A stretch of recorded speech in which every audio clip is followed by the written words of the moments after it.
Bienvenue à toutes et tous. Du coup, on reste avec nos membres de A4, à savoir Vincent, Tariq et Habib. Nous a rejoint donc Christelle, qui est de l'Assemblée des quartiers. Christelle, elle milite depuis, j'ai mis moins 20 ans, je pense. En commençant, j'ai pas dit ça, mais en tout cas, Christelle a commencé à militer avec le mouvement immigration banlieue dans les années 2000, notamment contre la double peine, puis au Franc-Moisin à Saint-Denis sur les questions de logement, et ensuite avec les Gilets jaunes aussi à Saint-Nazaire depuis 2018. Et aujourd'hui, Christelle est à l'Assemblée des quartiers, qui est un collectif d'acteurs des quartiers populaires décidés à faire entendre leur voix dans l'arène politique et qui hérite aussi des luttes antiracistes et de quartiers comme le MIB, mais aussi Passe en nous, ou alors plus récemment le Comité Adama ou le Front de Mer. Je vais également présenter du coup Ashraf Manar, qui vient de l'organisation Destin Lié, qui est un nouveau mouvement qui fait de l'auto-organisation dans les quartiers notamment, en tout cas par et pour les jeunes. Destin Lié, c'est un mouvement qui fait de l'éducation populaire un axe majeur de son action pour notamment répondre au manque de ressources des personnes qui sont directement concernées par les inégalités sociales. Et puis Béatrice, donc qui est membre du Codetras, qui est le collectif de défense des travailleurs étrangers dans l'agriculture, donc qui est un collectif qui est basé dans les Bouches-du-Rhône et qui regroupe des ouvriers agricoles, des paysans, des paysannes, des syndicats, des associations, des journalistes, des juristes et aussi des chercheurs et des chercheuses, dont toi Béatrice, qui est chargée de recherche au CNRS. Et le collectif a été créé en 2003 autour d'une lutte pour la reconnaissance comme travailleur permanent de plusieurs centaines de saisonniers agricoles. Et globalement, aujourd'hui, vous luttez contre l'exploitation de la main-d'œuvre étrangère et pour une égalité de traitement entre les travailleuses et les travailleurs de la terre. Et donc, je vais peut-être poser une première question pour toi, Béatrice, qui pourra un peu faire écho à ce qu'a raconté tout à l'heure A4. Sur le fait que aujourd'hui le monde agricole il est souvent mobilisé, représenté depuis la figure des paysans. On le voit encore là aujourd'hui dans le traitement des mobilisations agricoles en cours. Mais en fait, ça invisibilise de ce fait en fait tous les ouvriers, les ouvrières agricoles, les salariés, les saisonniers qui sont pourtant, comme vous le disiez, en première ligne des enjeux et du travail agricole. Du coup, est-ce que tu peux décrire un peu quelle forme prend cette division raciale du travail, cette exploitation? Comment ça se matérialise aussi, cette hypocrisie de à la fois rendre les régularisations de plus en plus difficiles et en même temps, en fait, le besoin en fait de cette main d'œuvre agricole. Donc, est-ce que tu peux un peu raconter comment le Codetras vous affrontez à ces questions? Et puis aussi dire deux mots sur comment pour vous l'outil syndical aussi, c'est un outil qui permet de lutter contre la division des travailleurs et des travailleuses entre eux, qui est aussi un des terreaux de la montée de l'extrême droite et du contexte de néofascisation. Oui, merci beaucoup pour l'invitation. Je suis vraiment très heureuse d'être là à la remise de prix de A4. Ça me touche énormément. C'est un combat qu'on a embrassé dans le sud de la France depuis fort longtemps. On a dans le département des Bouches-du-Rhône et on a toujours eu... je voudrais juste quand même faire une petite incise historique. N'oublions pas qu'en 1931, il y avait en France 800 000 Italiens, il y avait 500 000 Polonais, qu'on est tous étrangers. Toi, tu t'es décrit comme blanc, mais moi, je suis de grand-mère arménienne, mon grand-père est italien. Et mon grand-père était un journalier agricole qui se baladait de ferme en ferme avec son âne. Donc on est tous issus et produits d'une histoire. Voilà. Et donc je viens du sud de la France et ce combat-là, il a pris une ampleur assez majeure puisqu'à partir des années 70, la main-d'œuvre étrangère petit à petit n'a plus pu rentrer librement en France, alors qu'auparavant on avait été chercher, et ça c'est pareil, ça n'a pas été dit, mais on avait été chercher entre les deux guerres notamment les travailleurs indochinois, les travailleurs issus des anciennes colonies. Donc ça a été quand même une spécificité française et c'est ce que rappelle aussi le petit film qu'on a vu. Et donc dans les années 70, petit à petit dans l'agriculture où il y a eu vraiment besoin d'énormément de main d'œuvre, L'agriculture en PACA, c'est un des premiers secteurs économiques. Ça veut dire que traditionnellement, on a toujours eu 4000 Maghrébins, essentiellement Marocains et Tunisiens, qui venaient travailler dans les champs de Provence, dans les cultures, viticulture, maraîchage, arboriculture. Et aujourd'hui, on parle de racisation parce qu'on est dans des phénomènes de segmentation de la main-d'œuvre. Ces travailleurs maghrébins rentraient avec ce qu'on appelle aujourd'hui l'OFI, l'Office français de l'immigration et de l'intégration, qui a été créé en 1945 et qui s'appelait à l'époque l'ONI, l'Office national de l'immigration, et qui a permis à l'État d'importer de la main-d'œuvre. Importer de la main-d'œuvre, vous avez compris que le corollaire, c'est importer de la main-d'œuvre pour exporter des fruits, pour exporter des produits alimentaires. Donc ça, c'est une réalité qui est très présente dans les Bouches-du-Rhône, et des mécanismes de segmentation, puisque ces contrats OFI, très vite, il y a eu des grandes grèves qui ont été menées dans les années 2005. Nous, le Codétras s'est mis en place en 2002 parce que l'agriculture était devenue une zone de non-droit, pas d'accès à la santé, pas d'accès aux soins, les heures supplémentaires jamais payées, des retraites liquidées à quelques centaines d'euros lorsque l'on repartait au pays. Donc il y avait tout ce mécanisme d'exploitation et le racisme ambiant. Je ne rentre pas dans la phraséologie raciste, mais en fait qui était extrêmement présente. Et puis à partir du moment où en 2005 il y a eu des grandes grèves sur les exploitations agricoles de l'accro, le patronat a pris peur en fait, et les exploitants agricoles ont pris peur.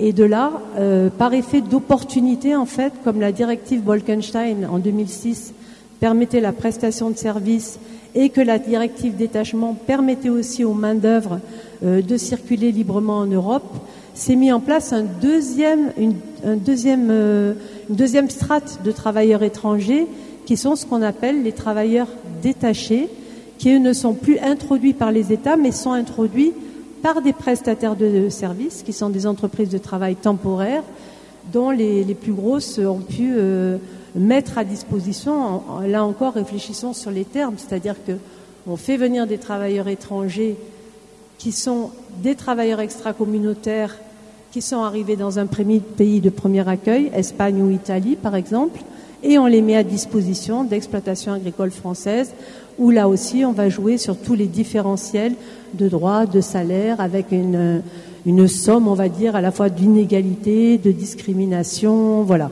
Et le rôle du Codétras dans ce combat-là, ça a été de faire reconnaître que ces travailleurs n'étaient pas des travailleurs temporaires et saisonniers, comme l'enfermement dans le statut voulait le faire croire, mais que c'était des travailleurs permanents des entreprises, puisque la plupart d'entre eux sont restés entre 15 ans à 30 ans chez les mêmes exploitants agricoles, avec venant 8 mois par an travailler dans les fermes.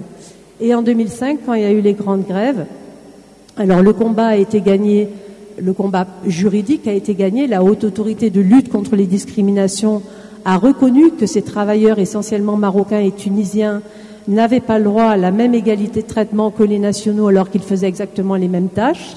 Ce combat-là a été gagné, mais immédiatement le combat politique et le combat économique a été perdu derrière, puisque Sarkozy a fermé le contrat qui était extensible jusqu'à 8 mois, l'a fermé à 6 mois, et donc non seulement les hommes ont perdu du temps de travail, qui pour eux voulait dire aussi, parce qu'on en a parlé, les remesas, les remises, tout ce qu'on envoie aussi au pays pour faire vivre là-bas les familles. Et c'est à ce titre d'ailleurs que l'Europe aujourd'hui vend de la migration circulaire de travail, en imaginant qu'elle met à niveau les économies et fait du développement dans les pays considérés comme les pays tiers du sud et de l'est de l'Europe notamment. Voilà. Donc on a une superposition de ces travailleurs-là, travailleurs qui viennent par l'OFI, travailleurs détachés essentiellement par l'Espagne aujourd'hui. 80% de latino-américains et maintenant aussi rentrent les subsahariens, avec la différence que les latino-américains vont s'échapper très vite de la prestation et de l'intérim international, puisqu'ils vont obtenir en 2 ans la naturalisation en Espagne et qu'ils auront libre accès évidemment à l'espace Schengen et à toute la libre circulation en Europe, alors même que les travailleurs africains, comme les travailleurs maghrébins qui rentrent par l'Espagne, eux ont besoin de 10 ans d'inscription au padrone avant de pouvoir demander la naturalisation. Et eux vont rester donc victimes et exploités par ces grosses entreprises de travail temporaire. Je vous donne les noms parce qu'on en a beaucoup parlé. Il y a eu des procès très célèbres. Laboraltera est tombé, Safor Temporis est tombé. On a aussi aujourd'hui le procès très connu et qui est toujours en cours et qui remontera certainement jusqu'à l'Europe de Terra Fecundis. Voilà, ce sont des combats qui sont menés, qui sont très effectifs. Donc on gagne des batailles juridiques, mais on perd derrière des batailles politiques et des batailles économiques, sachant que tous ceux qui avaient fait grève par-dessus tout, en plus en 2005, n'ont jamais été réintroduits par les exploitants agricoles, parce qu'il y a aussi des listes noires qui circulent et que quand on ose dénoncer, quand on ose revendiquer les droits, quand on ose demander les heures supplémentaires majorées, eh bien on ne revient pas l'année d'après et c'est ça, c'est le chantage au contrat qui fait aussi qu'on est avec des populations extrêmement vulnérables et dépendantes. Merci Béatrice de nous partager ces réalités et ces difficultés qui perdurent encore aujourd'hui. Ashraf, j'ai envie de te donner la parole. On parle de situations de plus en plus tendues pour les travailleurs, c'est pour les travailleurs agricoles, mais finalement pas seulement, puisqu'on est dans un contexte d'austérité où il y a des attaques de plus en plus dures envers les conquis sociaux. Et en parallèle, il y a aussi un climat raciste particulier qui fait qu'il y a de plus en plus d'attaques. Je sais que vous liez ces deux tendances-là à destin lié. Est-ce que tu peux nous dire en quoi, comment, et aussi en quoi est-ce que c'est un point de départ pour vous, les actions que vous menez au sein de Destin lié? Carrément, bonsoir à toutes et tous. Pareil, très heureux et honoré d'être à votre remise de prix. Combat qui me touche beaucoup aussi parce que moi de base je suis né en quartier populaire à Bordeaux, mais j'ai grandi en milieu rural en Haute-Loire dans le département de Laurent-Wauquiez. Et donc ça va rejoindre la question que tu poses parce que moi du coup en partant de quartier populaire, en arrivant en milieu rural plutôt jeune, il y a tout un tas de choses que je me suis pris dans la face et que j'ai pas très bien compris, notamment le fait que, par exemple, les questions de racisme, c'est dans beaucoup de territoires, en fait, c'est quasi une question de preuve sociale. C'est-à-dire qu'on est cool en étant raciste dans certains de ces territoires. C'est être cool que de faire des blagues racistes, c'est être cool que d'être violent envers les personnes non blanches, etc., etc. Et surtout, il y a une chose qui est importante, et c'est pour ça aussi que la méthode d'organisation d'ACAT me touche beaucoup, c'est comme on est seul, généralement, à être dans ces territoires et à vivre ça, on est un peu dans des mécanismes d'autodéfense où généralement on est dans le déni de cette violence-là. Et moi, pendant beaucoup d'années, du coup, j'avais un gros conflit interne, familial. Jamais parlé de ça. Mais c'est le témoignage d'Akat qui me fait y penser. Mais beaucoup de conflits internes sur ma famille qui vient de famille pauvre du Maroc et qui est venue du Maroc en France. Maçon d'un côté, famille de maçons d'un côté, ouvrier au Porte Casablanca de l'autre. Donc beaucoup de conflits internes parce que ma famille est une famille très ancrée sur son identité, pour qui c'est quelque chose de très très important, etc. Et nous, on est 3 frères et sœurs. On n'a jamais parlé de ces questions de racisme qu'on vivait tous les jours au club de foot, dans la bande de potes, avec les parents même de nos camarades, et dans un déni du coup de notre identité là-dessus, parce que c'était un mécanisme de protection et qu'on était seuls. Et donc ça revient aussi, je suis très honoré d'être à côté de Christelle aussi, j'ai beaucoup suivi tout ce que t'as fait, et par exemple moi j'ai été très touché et en même temps désorienté quand je suis arrivé en Île-de-France et que j'ai découvert tout cet héritage de lutte du mouvement, du MIB, maintenant par exemple de l'Assemblée des quartiers, etc. C'est des choses auxquelles on n'avait pas du tout accès dans ces territoires très très esselés. Et donc toute cette histoire de lutte sur les violences policières que nous vivions dans ces endroits-là parce qu'on était solo, on se l'est pris un peu dans la face aussi quand on est arrivé en se disant purée, mais il y avait tout ça. Et en fait on ne connaissait pas tout ça. Et donc moi les engagements de départ, c'était des engagements chez moi qui étaient très matériels, c'est-à-dire on était 3 non blancs, 3 arabes dans notre lycée, et notre collège, on a tous essayé de nous désorienter dans des filières, justement, c'est ce que mentionnait monsieur avant, dans des filières entre guillemets professionnelles, etc. Mon père, le fait qu'il travaille dans le milieu professionnel fait qu'on n'y a pas été, parce qu'il savait que c'était vraiment compliqué, que ça pouvait être des beaux métiers, mais qu'on y parquait beaucoup les non-blancs. Donc j'ai eu ce privilège-là, cette chance que beaucoup de jeunes n'ont pas. Et donc du coup voilà, à essayer justement d'aider nos petits frères, nos petites sœurs, nos cadets sur les questions d'éducation, de lutte contre le racisme et à comprendre un peu ces mécanismes. Et j'en viens juste très rapidement du coup à la question pour pas prendre trop de temps, mais avec cette histoire de quartier populaire, de milieu rural, en revenant ensuite en Île-de-France en quartier populaire, on veut souvent nous pousser juste à l'engagement matériel et à être des petites mains, des mouvements, et on nous retire souvent le droit de penser ce qui nous arrive, plus globalement que juste nos questions individuelles. Donc après s'être engagé pendant une dizaine d'années sur de l'aide très concrète, CV, lettre de motive, entretien, orientation scolaire subie, etc., on a voulu essayer de penser ce qui nous arrivait. Et donc là, on s'est rendu compte en creusant un peu ces questions-là que à la fois les forces capitalistes et les forces fascistes savent très bien s'organiser entre elles pour nous diviser. Et justement, je le répète quand j'interviens parce que je trouve que c'est frappant. Et quand je suis tombé là-dessus, j'étais un peu sur les fesses, pardon pour l'expression, mais lors de la dernière loi immigration de Macron, les deuxième, troisième générations de descendants de l'immigration postcoloniale, les questions de papier, par exemple, c'est moins une lutte qu'on porte. Et c'est vraiment un problème. C'est moins une lutte qu'on porte parce que ça s'est dilué au fil des générations. Et donc, on a été invité, par exemple, à des réunions pour lutter contre la loi immigration avec beaucoup d'organisations portées par des blancs à majorité blanche et de personnes qui s'offusquaient en disant c'est historique cette loi, il se passe une dinguerie, etc., etc. Et moi, je me disais mais j'ai l'impression d'avoir beaucoup entendu mes parents parler de ces questions-là déjà. Donc, je suis rentré chez moi après cette réunion et justement, en fait, c'est un cycle qui se répète toujours. Mais par exemple, dès 1995-96, il y a une réforme des retraites portée par Juppé. Je le dis et je le répète parce que ça m'a tellement choqué que je veux toujours le rappeler. 95-96, réforme des retraites par Juppé déjà. Il y a 1 an de mobilisation là-dessus. L'année d'après, loi Pasqua-Debré pour durcir les conditions d'immigration. 2008, grand débat national. Enfin, d'abord, il y a eu la crise, grande austérité, on supprime des emplois, etc., etc. 2009, on fait passer la pilule avec un grand débat national très islamophobe. Et Macron, exactement la même solution, c'est-à-dire qu'ils sont très forts là-dessus, mais grande réforme des retraites qui en vrai arnaque à la fois les classes populaires blanches et non blanches. Ça touche tout le monde, ces questions-là. Et juste après, loi immigration et tout ce qu'on connaît sur les débats islamophobes, etc. Et donc là, par exemple, avec Barnier, ça va être exactement la même chose. Il y a une austérité qui arrive et va y avoir une loi immigration qui va arriver aussi. Et j'ai toujours été frappé, moi, du manque de solidarité. Souvent, le mouvement social blanc s'organise quand c'est la réforme des retraites, etc. Et quand on en vient à la question de la réforme loi immigration, etc., là, souvent, les immigrés, les étrangers, les non-blancs, les descendants de l'immigration sont un peu tout seuls sur ces luttes. Donc c'est un peu ça qu'on essaie de faire modestement et qu'on commence avec des nouvelles générations.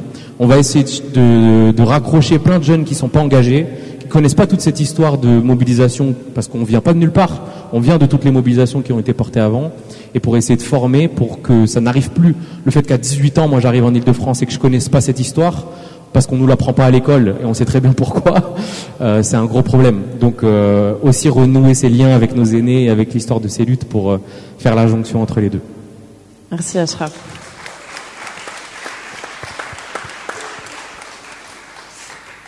T'as mentionné ce qui peut me permettre de poser une question à A4, notamment sur le fait que les personnes issus de l'immigration, la 3e génération, vont peut-être moins porter les combats autour des papiers, de l'obtention des papiers pour les sans-papiers.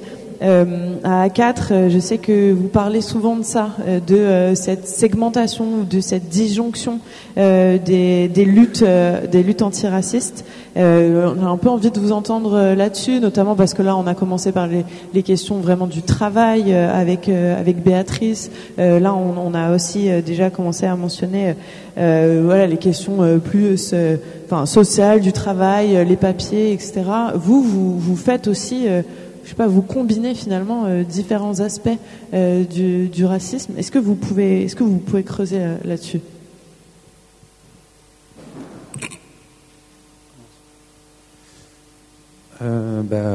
Oui, je pense que ça rejoint beaucoup ce qu'a dit Ashraf à l'instant, c'est que on essaye de penser en termes de continuum entre des gens qui vont subir la violence policière parce qu'ils sont jeunes et en quartier populaire où l'accès au logement est compliqué aussi, et d'un autre côté aussi l'AME, l'aide médicale d'État, qui se réduit de jour en jour, qui devient un débat qui cristallise toutes les questions de l'extrême droite et de manière générale en fait aussi de l'hypercentre, quoi, parce que ça rejoint beaucoup. Ça a été notamment porté par Darmanin, qui a créé le lit aussi pour questionner la question de l'aide médicale d'État. Donc oui, on essaie de penser, mais en même temps en voyant très bien, et ça rejoint un peu ce que tu disais, des organisations, notamment en milieu rural, qui vont faire de l'accompagnement administratif, qui effectivement sont encore en prise avec l'antiracisme moral, avec des postures paternalistes, qui posent des questions. Enfin après, je pense qu'Habib, tu pourras en parler très bien, parce que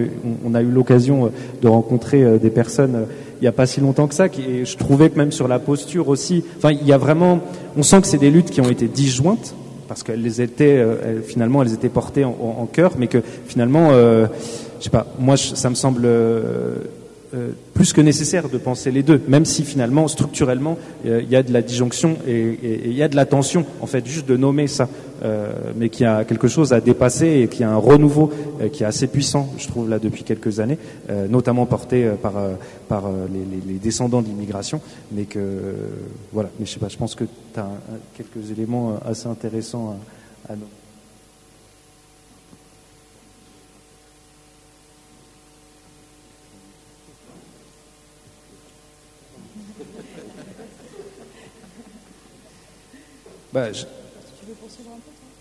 Non, mais en tout cas, oui, c'est une question. Enfin, c'est voir comment on peut se créer des liens sur des agendas politiques, et aussi, un peu de la discussion qu'il y a eu en prémisse cette journée. C'est aussi de faire reconnaître que, finalement, de rester en centre de demandeurs d'asile, en milieu rural, dans la précarité locative, parce qu'en fait, c'est des logements achetés à bas coût par Adoma ou d'autres, qui finalement vont pas faire les travaux et vont se retrouver dans la même réalité en fait que des tours en HLM en ville, en quartier populaire. Et que je trouve c'est aussi par rapport à ces réalités-là communes qu'on peut aussi créer du lien, en dépassant aussi la question des assos, effectivement, qui portent les questions de lutte sur les questions de papier en France. Mais même nous, je veux dire qu'on en a fait les frais, parce que notamment, même si c'était des alliés potentiels, en fait, le retour qu'on a en milieu rural, et notamment par ces associations-là, c'est que les personnes sont considérées comme manipulées. Texto, je cite, mais de dire oui, vous êtes l'immigrant, vous êtes manipulé par l'association A4 parce que en fait c'est pas, faut pas aller vers eux, etc. Alors qu'en fait nous, ce qu'on dit, c'est que tout le monde a sa place, et que l'idée, c'est qu'en fait les gens font par eux-mêmes, quoi, et pas en fait par l'intermédiaire d'une personne qui la plupart du temps retraitée, qui connaît pas du tout les réalités de parcours migratoire, que ça soit en propre ou dans sa famille, qui en fait est en légitimité à parler au nom des gens. Oui, je crois en fait même, je peux peut-être parler par rapport à même les camarades en fait qui sont ici, qui arrivent ici. Ils n'arrivent pas à réaliser, en fait, en tant que quelqu'un, t'es pas chez toi, dans le premier temps. Et j'aime pas le thème qui dit t'as pas de papier, parce qu'en fait, on a du papier de notre pays d'origine. Donc, ils n'arrivent pas, en fait, à se projeter même en pensant, en fait, tu peux militer et lutter pour tes droits, en fait. Quand le moment qu'on dit ACAD, en fait, c'est du pied de égal à égal, en fait, venez, on va monter cette asso pour pouvoir lutter pour la dignité de toute les personnes, en fait. Même nous qui ont subi ça, je crois, il y a des gens qui réalisent pas ça du tout, quoi, qui sont contre ça aussi, qui aident aussi les patrons. Pareil, comme ça cité aussi dans le territoire breton, tous les assos soutiens qui ont fait lien avec vous, en fait, ils ont très peur même par rapport à, comment on dit ça, ils défendent beaucoup à la patronne, quoi, par rapport à la question qui sont liées à la discrimination, quoi. Donc, et les liens, je crois, dans le milieu rural, elle est très très difficile, quoi. Donc, je crois qu'il y a boulot à faire, quoi. Merci. Et peut-être une question pour Christelle, aussi pour faire le lien avec ce que tu disais, Ashraf, tout à l'heure, sur l'héritage en fait des luttes antiracistes que tu avais découvert aussi sur le tard. Mais du coup, donc toi, Christelle, tu es militante au sein de l'Assemblée des quartiers, qui regroupe des militants, des militantes qui ont différentes trajectoires, de différentes générations aussi. Notamment, l'Assemblée des quartiers s'inscrit dans la continuité, notamment des luttes du MIB. Donc, est-ce que tu peux un peu revenir sur les héritages politiques et les trajectoires dans lesquelles ce projet il s'inscrit? Et puis aussi, parce que là, donc vous avez un peu un travail à deux niveaux, c'est-à-dire que là, vous avez une structuration à l'échelle un peu nationale, quoi, pour faire un travail politique à cette échelle-là. Mais en même temps, vous partez aussi d'ancrage, de maillage assez ancré, quoi, dans des territoires et dans des quartiers. Et du coup, est-ce que tu peux revenir aussi sur comment vous arrivez à travailler sur ces deux niveaux, pourquoi ça vous semblait important, pertinent, voilà, et déplier un peu le projet, les perspectives de l'Assemblée des quartiers. Ok, donc préparez-vous, il y en a pour 2 heures. Non, je rigole, je plaisante. Bonsoir à tout le monde. Merci pour l'invitation, parce que je dis aussi ça parce que je peux pas m'empêcher de faire cette phrase, excusez-moi. Mais c'était pas prévu, hein. Il y a longtemps, on aurait, au MIB, on aurait halluciné d'être ici. Donc je suis obligée de le dire. Il y a une histoire. Et je remercie les plus jeunes générations qui s'engagent et qui permettent aussi ce qu'on appelle le ruissellement décolonial, voilà, féministe, tout ça. Bon voilà, et donc moi en ce moment en plus je viens de Saint-Nazaire, donc Notre-Dame-des-Landes, tout ça je connais et je reconnais aussi, on les avait rencontrés nous il y a très très longtemps avec le MIB. J'avais 20 ans, parce qu'ils viennent des milieux intersquats, des tanneries de Dijon, tout ça, ça a une histoire aussi. Notre-Dame-des-Landes, les soulèvements de la terre, les réseaux no border, c'est des gens qui avaient compris, sûrement avant nous, qu'il fallait utiliser aussi les outils du capitalisme, à savoir la propriété privée, qui permet l'autonomie et l'émancipation et la théorie tout ce qui se rapproche aussi un peu des théories de la libération et tout ça, quoi. Et nous, ça a été notre, nos grands freins, nos grands barrages. On s'est tapé ça. Les ouvriers de la lutte, c'est nous, quoi. On parle d'ouvriers, division du travail, c'était nous, ça. Et il y a longtemps, moi, j'ai atterri là-dedans parce que il y a un monsieur avant qui était là qui a parlé de communauté de destin.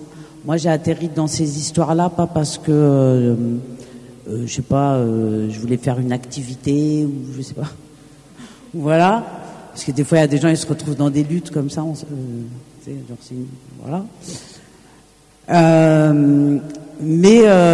Alors après, moi, je suis pas noire, vous avez bien vu. Donc moi, au départ, dans ma vie, où je suis pas arabe, enfin voilà, c'est pas... je le vis moins, je vis des dominations bien moins que d'autres, quoi. Après, je suis une fille de bûcheron et de femme de ménage en Lorraine, voilà, donc en territoire post-industriel, enfin c'est la misère. Et on a une histoire on grandit avec des gens qui ont une carte de séjour, qui sont nos amis, qui sont mes amis, enfin voilà, très proches. Mais nous, on ne sait pas ce que ça veut dire carte de séjour.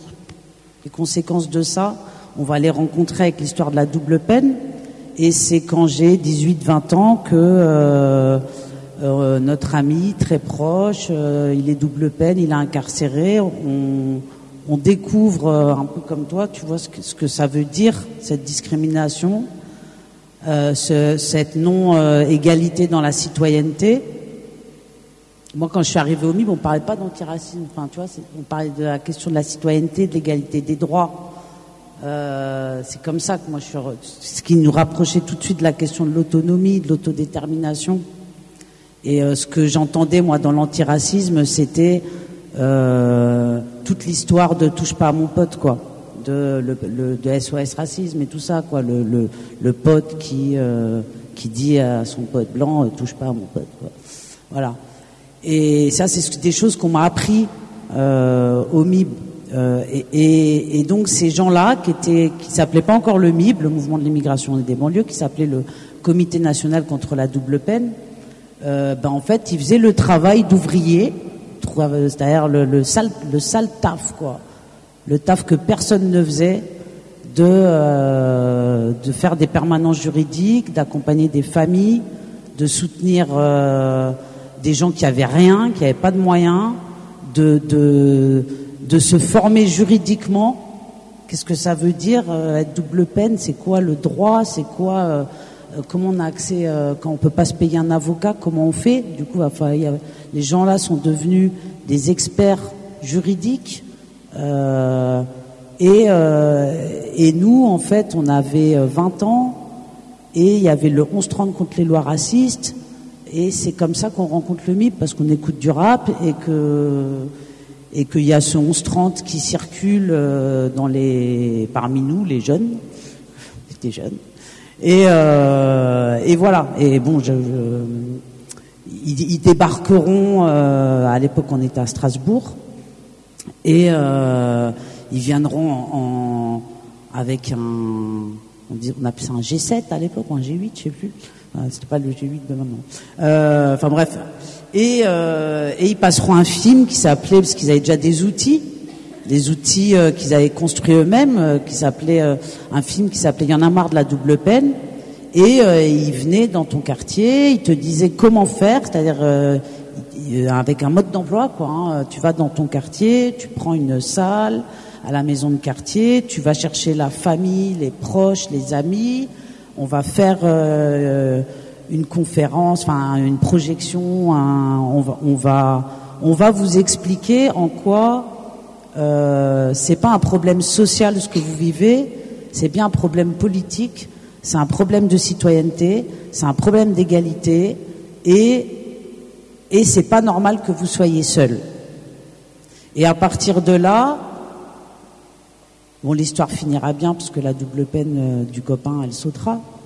Mais après ça, ils nous ont dit, maintenant, ça s'arrête pas là. Vous allez venir avec nous, parce qu'il y a d'autres quartiers là où ça va pas non plus. Et donc la pratique du MIB, qui s'inscrivait, du mouvement de l'immigration et des banlieues, qui s'inscrivait dans d'autres avant eux, le mouvement des travailleurs arabes, ce qu'on appelle les luttes de la cause immigrée, qui allait dans les foyers Sonacotra, on a vu des images et tout.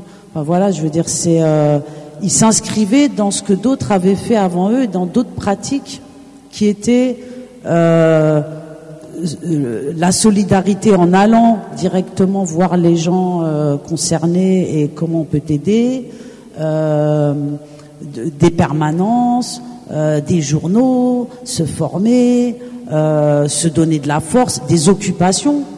Je veux dire, on a occupé le FAS à l'époque, ce qui s'appelle aujourd'hui comment s'appelle ce truc aujourd'hui, le CEGT, c'est comme ça, CEGET, je crois. On a occupé ce truc-là parce qu'ils voulaient pas financer le MIB, alors qu'ils faisaient tout le travail et qu'ils finançaient tout un tas d'autres associations. Et on a été, on a occupé le Conseil national des villes, l'endroit où il y avait tous les maires, les congrès de politique de la ville. On rentrait là-dedans. Aujourd'hui, je crois qu'on se ferait terroriste, je sais pas quoi. On rentrait là-dedans avec des familles autour de la question qui avaient subi des crimes policiers, des violences policières. Enfin voilà. Et l'Assemblée des quartiers, c'est cette histoire. L'Assemblée des quartiers, c'est 3 générations, c'est des gens qui se sont levés au lendemain des années 80, comme on dit, issus de l'immigration, mais comme comme ils me l'ont appris et ce qu'on disait dans les slogans, première, deuxième, troisième génération, on s'en fout, on est chez nous. Donc la génération donc après la mienne, moi j'ai 45 ans aujourd'hui, et il y a les petits frères, les petites sœurs qui sont là, et c'est super. Et l'Assemblée des quartiers, c'est l'avenir, tu sais, j'ai envie de vous dire. En fait, évidemment, l'Assemblée des quartiers, c'est ce réseau national qui se tisse depuis des dizaines et des dizaines et des dizaines d'années, depuis, tu sais, le lendemain des comment dire, depuis les indépendances, quoi. Enfin, tu vois, et qui sont les personnes qui disent on est chez nous. Et nous, on rassemble les gueux, les abandonnés, ceux qu'on laisse de côté. On a la tête haute, on peut le faire. C'est ceux qui disent aussi, on peut le faire, on peut gagner. Et le champ qu'on n'a pas investi encore et qu'on n'a pas gagné, parce que des victoires on en a eu.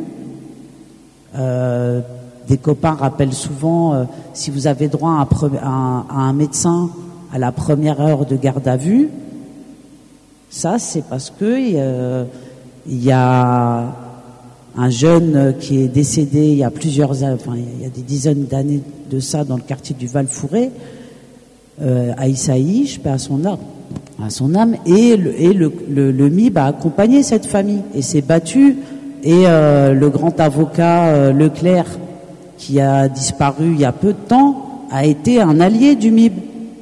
C'est quelqu'un qui a défendu plusieurs affaires, l'affaire Caïf, l'affaire Hakim Ajimi à Grasse, voilà. C'est quelqu'un qui, pour rien, pour pas d'argent, qui avait compris qu'on avait besoin de moyens, qu'on avait besoin de soutien, qu'on avait besoin de moyens de diffusion. Parce que si ça t'arrive pas, c'est aussi parce que on a pris dans nos poches. Les gens ont sacrifié des vies entières, quoi, des vies de famille, des carrières professionnelles qui ont eu lieu dans le carrière du militantisme, quoi. Et qui alors on gagne plein de choses, hein, mais pas un bon compte en banque, ça c'est sûr. Je me perds, pardon. Mais voilà, et du coup l'Assemblée des quartiers, elle s'est lancée en 2024. Parce qu'on a mis aussi tout ce temps à rassembler toutes nos tendances. Voilà. Le truc, c'est de rassembler toutes nos tendances. On peut ne pas être d'accord sur tout. Et c'est ce qu'on apprenait aussi de nos aînés du MIB, qui nous disaient, regardez dans certains partis politiques et tout ça, ils sont pas du tout d'accord entre eux, ces gens. Pourtant, ils se serrent les coudes. Nous, il serait temps qu'on fasse pareil. Et donc, on en arrive en 2024 à se dire, ok, voilà, on est mûr, on est mature, maintenant on va se serrer les coudes. Parce qu'on a besoin de peser politiquement, d'investir le champ politique, de former les plus jeunes, de former nos cadres. Nous aussi, on parle comme ça. On a des cadres, on va les former, et on va prendre ce champ-là que pour l'instant on n'a pas réussi, collectivement à investir. Ça se fait de manière disparate, sous la mainmise d'un tel ou un tel, ou sous le soutien. Voilà, et c'est très bien. Là maintenant, on est peut-être prêt aussi à y aller en toute autonomie et indépendance et détermination. Merci Christelle.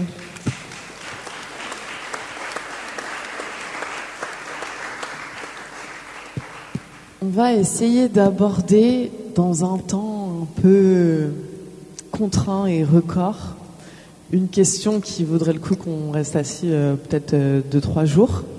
Mais je compte vraiment sur votre esprit de synthèse et pour faire passer vraiment les messages que vous avez envie de passer, notamment sur la question des alliances, puisque on sait que là on est dans un contexte de domination de l'extrême droite, quoi, qui impose ses thèses médiatiques, etc. Et on se sent un peu comme dans des bulles sociales, et que du coup, ça nécessite un peu qu'on fasse exploser ces bulles et qu'on arrive à tisser des alliances avec des gens avec qui on n'a pas l'habitude de travailler pour se liguer et faire concrètement reculer l'extrême droite et que ce soit pas, voilà, et qu'on arrive à le faire durablement. C'est difficile, mais ça marche aussi par certains aspects.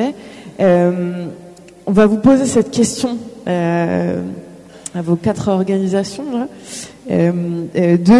Comment faire, soit quelles sont vos difficultés, soit c'est quoi les espoirs que vous avez concrètement, où est-ce que vous voyez que ça marche.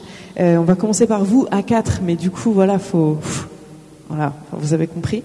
Vous avez essayé de tisser des alliances avec des organisations paysannes, syndicales, mais vous avez aussi cette ferme à Lannion qui est peut-être une façon par le faire, par une approche très concrète de tisser des alliances, notamment dans la ruralité. Est-ce que vous pouvez nous parler de ça et c'est quoi la leçon ou les 2 leçons que vous tirez de cette expérience-là pour répondre à cette question?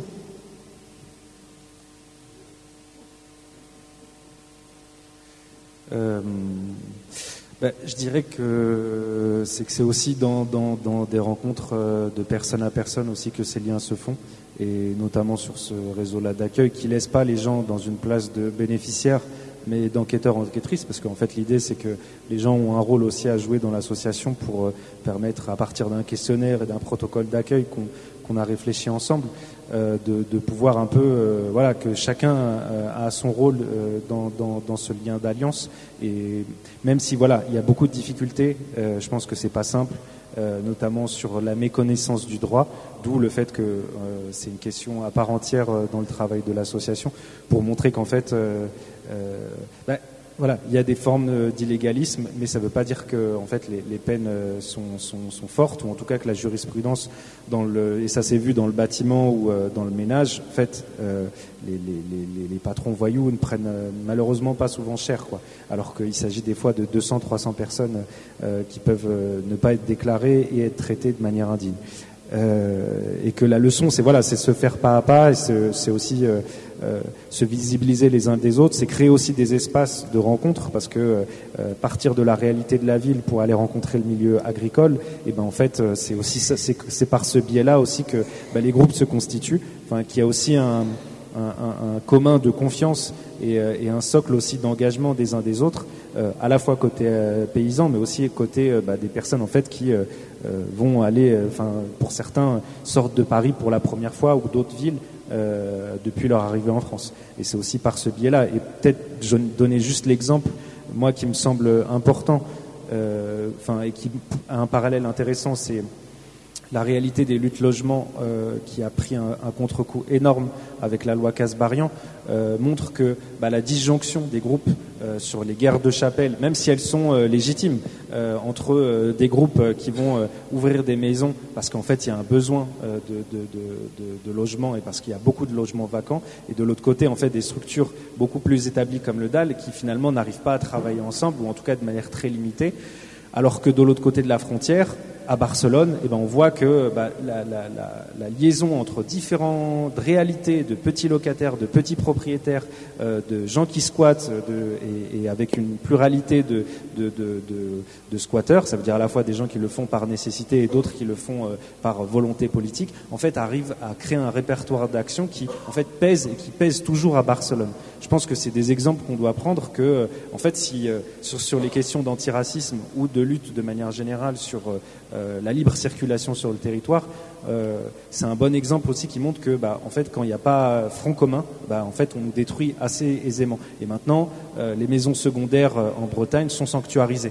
Il y a la police qui débarque, alors qu'en fait on parle de personnes qui, même dans ces zones-là, de saisonniers qui n'arrivent pas à se loger. On parle en plus de gens qui ont les papiers. Il y a toute la question des étudiants qui en fait galèrent à payer leur logement et en fait sont dans une plus grande précarité. C'est des questions qui malheureusement se posent aussi parce que à des moments les onctions et les alliances ne sont pas au rendez-vous. Ça ne veut pas dire que la lutte aurait été formidable, mais que si on passe à côté de ça et que finalement on reproduit des guerres de chapelle, on n'y arrive pas. Et l'exemple que Christelle donnait sur en fait c'est aussi se serrer les coudes. Je pense que prendre exemple de ce qui s'est passé par le passé et de se dire que c'est un peu la base, parce qu'en face, les gens sont hyper bien organisés, que 2015 l'a montré, que il y a l'alliance, en face aussi, ils sont pas d'accord entre eux, mais pour autant maintenant, ils arrivent à fonctionner, et que derrière aussi, il y a des gens qui sont des milliardaires et qui en fait mettent le paquet à la fois médiatique, et ça demande nous d'être en lien les uns avec les autres, quoi.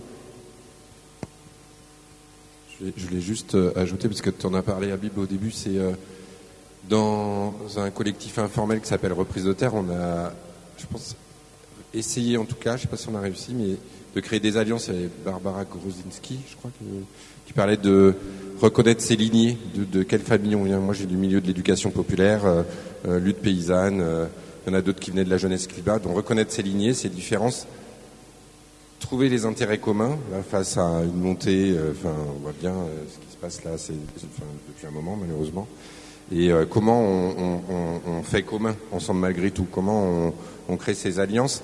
Et je pense qu'on a un effort. Moi, je viens de la campagne, j'ai vécu en quartier, mais je viens de la campagne, je vis à la campagne aujourd'hui, et on a des efforts énormes à faire, nous, à la campagne et sur les luttes d'agriculture paysanne pour accueillir d'autres lignées qui viennent des quartiers populaires, et peut-être réciproquement, j'en sais rien parce que je connais moins bien, mais en tout cas, on a des efforts énormes à faire. Moi, je l'ai vu aux Résistantes encore sur le Larzac l'année dernière.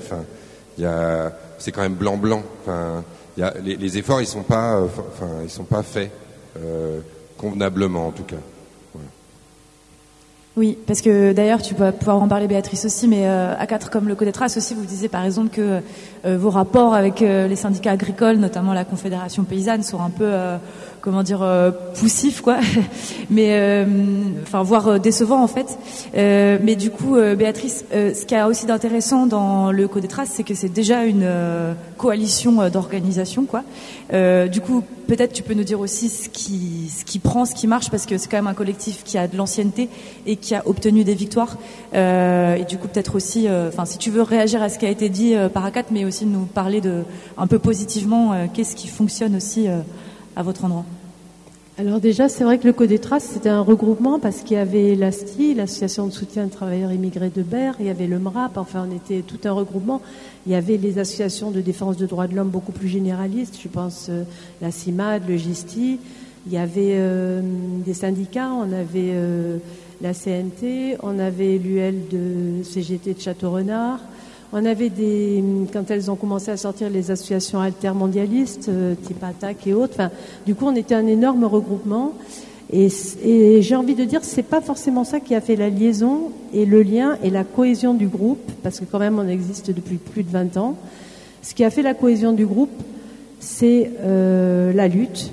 C'est les reconstitutions des 1100 carrières des travailleurs maghrébins pour faire la preuve que oui, ils étaient là depuis 20 ans, 30 ans chez le même employeur et que non, ça n'était pas des saisonniers, que c'était des permanents et qu'il fallait leur donner une carte de séjour.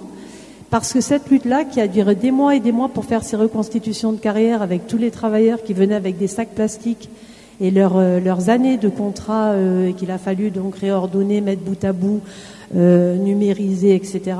Toute cette lutte-là, elle a été faite avec beaucoup d'amour, beaucoup d'élan, des grands repas, de la convivialité. Et j'ai envie de dire, pour qu'une lutte, elle dure dans le temps et que des convictions aussi durent dans le temps, on n'en parle jamais, mais c'est très important. Il n'y a pas que les femmes qui sont à la marmite, il y a les hommes aussi. Et on change aussi constamment les façons de faire. Le Codetras, les 10 premières années, on s'est déplacé dans les bassins d'emploi pour faire les réunions tardivement avec les travailleurs émigrés, en fait, directement, pour voir quels étaient les besoins, apporter les contentieux avec eux, se battre à leur côté, réclamer l'égalité de traitement, l'égalité de droit, et on l'a obtenu. Et puis le Codetras, du coup, a fait beaucoup plus de plaidoiries, de contentieux, etc. Et de nouveau, phase d'action, puisque des milliers de latino-américains sont venus s'installer à Beaucaire Tarascon, Beaucaire étant une ville rassemblement national. Et depuis 3 ans, on a décidé d'aller appuyer un collectif qui s'appelle Latinos Sin Fronteras. Et on a monté avec une partie du Codetras une permanence juridique tous les samedis, depuis 3 ans, qui s'appelle Derechos Sin Fronteras, dans laquelle on va mettre là aussi les syndicats, la Confédération paysanne, on a la FGA CFDT, on a la CGT par le représentant de Pôle emploi, parce qu'on a aussi toutes les structures. On a besoin de gens qui travaillent à la CGT, on a besoin de gens qui travaillent à la MSA. Il y a un syndicat Sud qui est en train de se monter. Voilà, donc on essaye aussi d'avoir des gens à l'intérieur des structures qui vont nous permettre de faire passer en direct tous les dossiers, toutes les demandes et vraiment rétablir cet accès au droit. Et nous, on est obsédés par le fait qu'on est encore un état de droit. Tant qu'on garde la carte AME, tant qu'on garde l'AJ pour tout le monde, l'aide juridictionnelle gratuite pour faire valoir ses droits quand on est en face avec des exploitants agricoles et des employeurs voyous, comme c'est aujourd'hui le cas avec tout ce qui s'est mis en place aujourd'hui aussi pour aggraver les peines vis-à-vis de ces pratiques-là.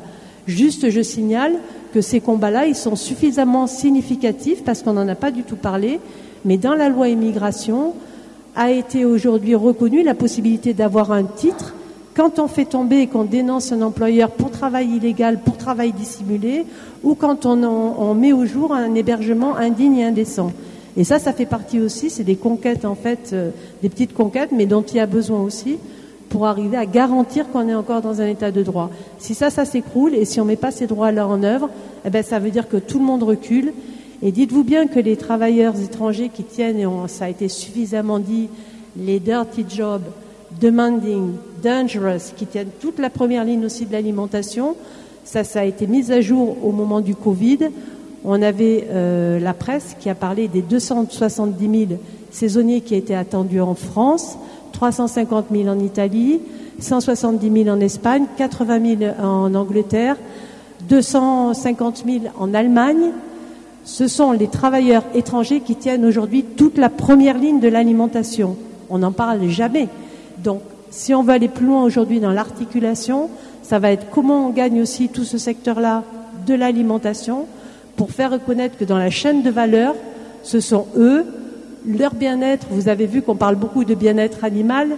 Le premier des bien-être, c'est celui des travailleurs de la terre. Et en cela, nous, on n'a pas de problème avec la Confédération paysanne parce que les confédérés qui travaillent à nos côtés, ce sont des paysans et ce sont des travailleurs de la terre. Et nous, on fait la jonction là-dessus avec eux. Merci beaucoup.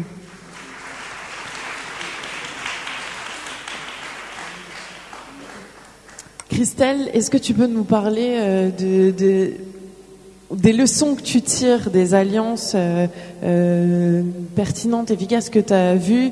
Je sais que toi-même, tu es un peu une sorte de passeuse finalement. Tu es passée du MIB à maintenant Saint-Nazaire et puis avec les Gilets jaunes. Quelles sont les quelques leçons que tu tires de tes expériences? Je crois que une des premières, des premières leçons que j'ai apprises, moi en tout cas, de tout mon parcours plus jeune avec le MIB, beaucoup, et par la suite le Forum social des quartiers populaires, bon, comme je vous disais, ça a été loin. C'est la question de l'égalité. Et je reviens à ça sur la question des alliances. C'est-à-dire qu'en fait, la question des alliances ne veut rien dire si on se pose pas la question du comment. Comment on fait des alliances? Si on n'est pas au même niveau, si on n'est pas en train de discuter d'égal à égal, même si on n'a pas les mêmes positions, évidemment, on n'a pas forcément les mêmes positions, mais il y a une égalité la question d'une égalité, d'un respect déjà qui doit être présente pour que l'alliance prenne, pour que la sauce prenne et pour qu'on arrive à se mettre d'accord sur la nature du contrat, de ce qu'on va contractualiser dans l'alliance, dans ce qu'on va c'est quoi les objectifs communs, et ce qu'on va partager, parce que ça nous revient à la question du partage. Et toute la question des alliances, elles sont là aussi. Et ce que longtemps, les gens qui ont connu dans les milieux militants, beaucoup de gens au MIB et tout ça, ils savent que que ce soit les gens du MIB ou du Forum Social des quartiers, ils ont convergé dans un paquet d'endroits. Ils ont convergé sur à Confédération paysanne, avec forums sociaux mondiaux, forums sociaux européens, l'Arzac, Annemasse. Ils sont pas, voilà, les forums sociaux locaux. Ils sont partis sur les questions de, comme je vous disais, Intersquat, No Border en 2001, premier campement, No Border à Strasbourg, 2001-2003.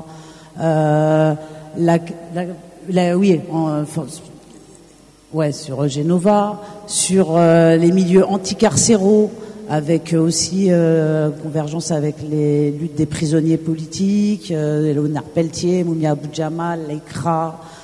Enfin, je veux dire, on est parti converger partout, j'ai envie de dire. Et qu'est-ce qu'il en reste? Alors, il en reste un réseau, des connaissances, des pratiques, des savoirs, une expérience, mais l'Assemblée des quartiers, c'est la question de transformer l'essai. Les gens, ils disent ce mot, la capitaliser. Nous aussi, on veut capitaliser. Nous aussi, on veut d'égal à égal amasser. Kateb Yassine, il parlait du butin de guerre en parlant de la langue française. Nous aussi, on a notre butin de guerre et on veut être traité d'égal à égal avec ce butin de guerre. Et on veut avancer et continuer à tracer le sillon que d'autres, nos aînés, ont tracé avant nous. Et pour continuer avec les plus jeunes qui sont la France d'aujourd'hui. Ah, je rappelle quoi, tu vois, le première, deuxième, troisième génération, on s'en fout, on est chez nous. La France d'aujourd'hui, c'est celle-là, et c'est aussi une manière aussi de nous mettre de côté, que de nous ramener aussi beaucoup de l'extérieur à la question identitaire et tout ça. Cette question-là, quand nous on veut y aller, on y va. Mais voilà, et donc la question des alliances par exemple, on a tenté plus ou moins. Enfin moi, quand j'étais au niveau, je vais prendre l'autre casquette. Moi, quand je me suis retrouvée à Saint-Nazaire en 2019, j'ai atterri dans la marmite des Gilets jaunes. Et c'était le milieu des... Tu sais, c'était un peu comme je passais du MIB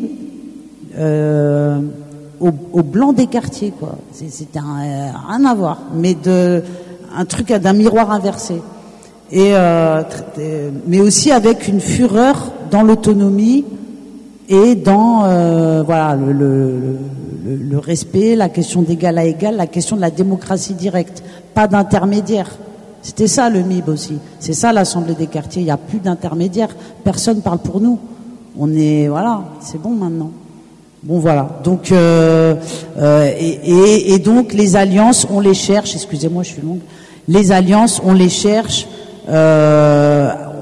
avec surtout avec respect et avec égalité. Voilà. Après, je vais pas citer de cible précise parce que c'est plus la question du comment. C'est sur ça que je voulais appuyer, quoi. Oui, merci. Et du coup, on va te laisser la parole, mais du coup, vraiment, on n'arrête pas de me dire sur le téléphone qu'il faut qu'on arrête, mais bon, on va quand même poser la question à Achraf. Parce que justement, tu parlais, Christelle, de qu'est-ce qui reste, et aussi nous, on veut capitaliser, et du coup, ça permet quand même de faire le lien avec la question qu'on voulait te poser, qui était que à Destin Lié, il y a aussi beaucoup de questions sur la formation, les outils.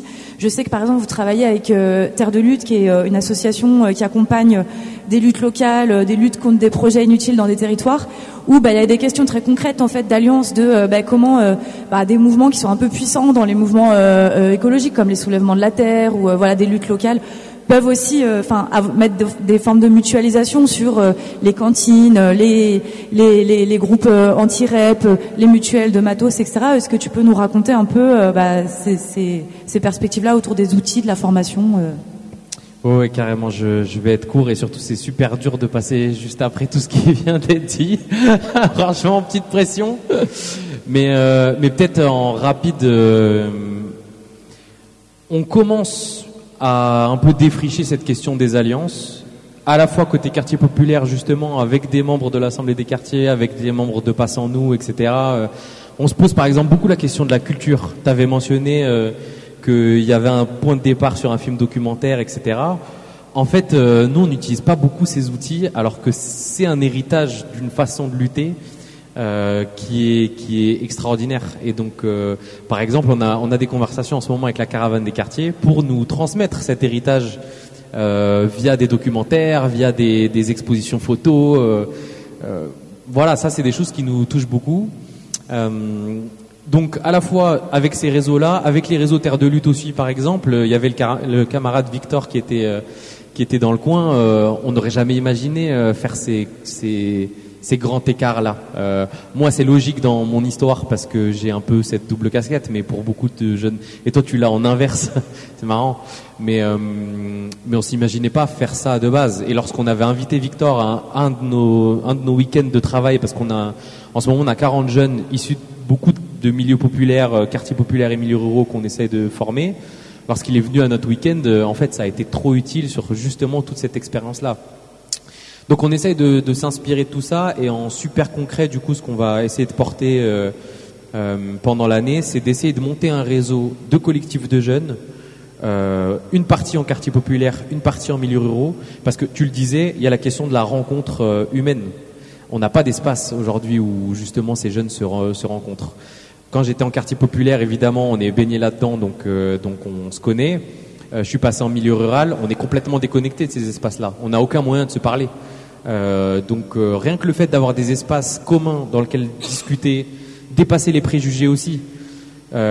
Christelle vient de le dire. On n'a pas seulement envie d'être cantonné aux questions identitaires, mais on n'a pas envie de les renier non plus. Ce qu'il y a dans le débat public en ce moment, c'est on va faire la jonction quartier populaire, milieux ruraux, mais le racisme, on va le mettre de côté. Donc nous, c'est un peu ça qu'on espère réussir cette année, c'est d'essayer de montrer que on peut avoir des espaces communs et on va essayer de miser sur l'intelligence des gens. Se dire que oui, les blancs de milieux ruraux, ils peuvent comprendre le racisme. Ils l'ont pas vécu dans leur chair, mais justement, via la culture, via toutes ces choses, on peut comprendre ce que vit la souffrance de l'autre. Et de la même façon, les jeunes comme moi qui sont descendants d'immigration postcoloniale, on a aussi des réalités communes avec les jeunes qui sont dans ces conditions-là. Sur l'éducation, l'orientation scolaire subie, sur plein de choses. Donc on va essayer de faire ça. Et la dernière chose que je veux ajouter, c'est aussi, donc là on essaie de faire un peu la jonction territoriale, mais si on arrive aussi à faire la jonction sur les questions de valeurs comme sur les questions internationales. Par exemple, nous on organise des conférences sur la Palestine et des fois les gens ils comprennent pas pourquoi on fait ça. Ils se disent attends, je croyais que vous étiez sur les jeunes de milieu populaire, éducation, et on vous voit faire une conférence sur la Palestine avec Rima, ou sur l'Arménie par exemple, il y a la COP en Azerbaïdjan en ce moment sur ces questions. On a fait la révolution Burkina Faso avec le ballet citoyen.